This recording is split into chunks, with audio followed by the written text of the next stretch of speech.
Olá, pessoal, bom dia. Vamos continuar falando um pouquinho sobre causalidade na análise do comportamento. Por que a gente faz o que a gente faz? Por que a gente sente o que a gente sente? Por que a gente tem alguns padrões de pensamento, né? Por que a gente tem determinadas atitudes, né? E a análise do comportamento, ela busca explicar e, quando necessário e possível, intervir em alguns dos determinantes destes padrões, né? Que se forem disfuncionais e não saudáveis, né? Bom, e a gente já sabe que a ciência psicológica e a análise do comportamento também, né, escolheu por explicações mais simples, por explicações mais concretas, né? Então a gente não apela para explicações espirituais ou explicações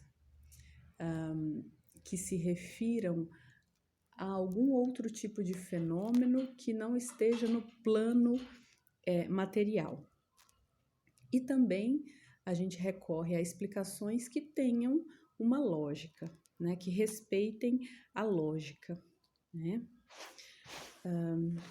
A gente sempre vai, então, tentar buscar esse tipo de explicação, certo? E daí a gente começa a entrar num mundo em que é num campo minado, né?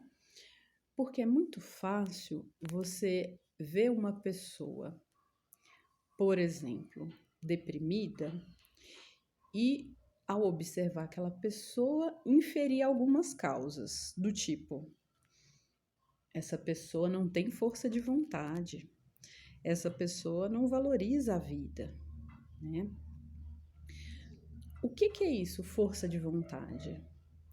A análise do comportamento, ela desconsidera esse tipo de explicação e busca alguma explicação, primeiro, que seja mais empírica, mais concreta, né? O que é força de vontade? É algo, né, imaterial, né?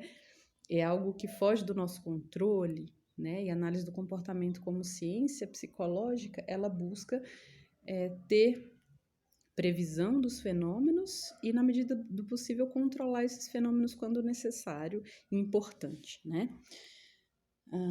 E aí a gente entra em outro campo minado, que é a ética. Mas, quando eu digo que a pessoa não tem força de vontade, para análise do comportamento, essa é uma explicação que não é pertinente, não faz sentido. Não é empírica, não é parcimoniosa, quer dizer, até é, né? Mas não é empírica, não tem esse fundamento, né? Essa relação causal, como que a força de vontade vai determinar um comportamento, né? E aí a gente cai na armadilha que serve muito para, por exemplo, quem está em posições de poder, né? E isso, um grande teórico, né, da análise do comportamento, que é o Skinner, e também o Mark Richel, que escreveu um livro sobre a obra do Skinner, eles dizem o seguinte, que quando a gente coloca os determinantes do comportamento dentro do indivíduo, por exemplo, quando você diz que aquela pessoa que está deprimida não tem força de vontade, primeiro que isso não é empírico, então não é uma explicação científica. Segundo, porque a gente, ao dar essa explicação, a gente interrompe a busca de causas e de causas que sejam manejáveis, né? Então, eu meio que coloco a culpa da depressão na própria pessoa deprimida. Vocês percebem como isso é perverso, né? É como se eu dissesse, por exemplo, que a causa da pobreza está nos pobres, né? Que você é pobre porque você quer, basta ter força de vontade que você consegue, né? E essa lógica da liberdade, do laissez-faire e da determinação interna é uma armadilha para quem é dominado, né? Porque, enfim, depois a gente discute questões políticas e éticas, né?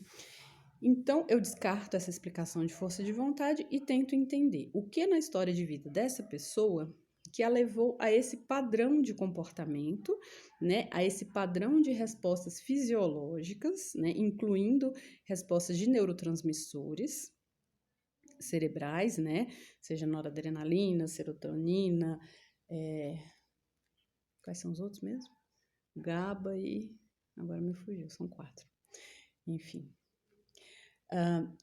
O que na história de vida dessa pessoa, que pode ter inclusive algum componente genético, né, levou essa pessoa a ter esse padrão de comportamento, até essa dificuldade de levantar, de ter prazer, de ser sensível às coisas que são prazerosas, né? Então, a análise do comportamento busca esse tipo de explicação, né? E a partir do momento em que a gente identifica, a gente consegue intervir com mais facilidade, né? A gente sabe, por exemplo, que para uma pessoa deprimida é muito importante fazer atividade física, por exemplo, né? A gente chama o processo de tratamento da depressão de ativação comportamental, né? A gente faz a pessoa, a gente tenta criar condições para que a pessoa consiga começar a se comportar e ter acesso a coisas prazerosas, coisas legais. E a partir disso, tem essa retroalimentação positiva, tá bom? Depois a gente continua.